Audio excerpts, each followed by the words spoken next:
Sugu, wewe ni kakaangu na najua kabisa una effort kubwa sana. Asilimia kubwa ya maisha yako ni muziki.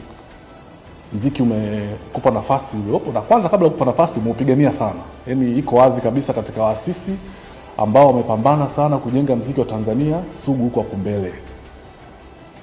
Sugu, muziki ulikupa jina na mwenyewe umekiri kusema kabisa kwenye nyimbo zako, muziki umekupa jina, umekupa hela, umekupa na mademu kwenye nyimbo zako mwenyewe. Lakini pia muziki umekupeleka bungeni kwa sababu uliupigania, ukafika sehemu ukaweza kukutengeneza na wewe ukawa mbunge, ukawa mwanasiasa.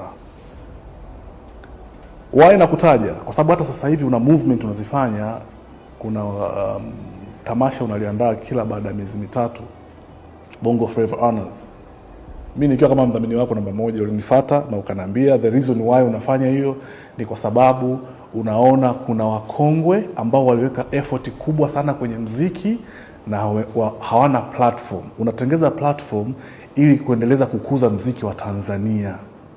Na nakili hapa mbele za watu, Sugu, hiyo event haikupi hata shilingi. Mimi najua. Mimi nakupa matangazo, nakupa stage, nakupa sound, sometimes hata hela.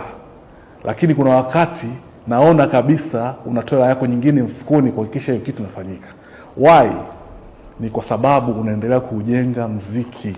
Ni kwa sababu unaendelea kutoa platform ya muziki. Vijana wengine wahamasike, waingie kwenye kiwanda cha muziki, iwe ni ajira yao.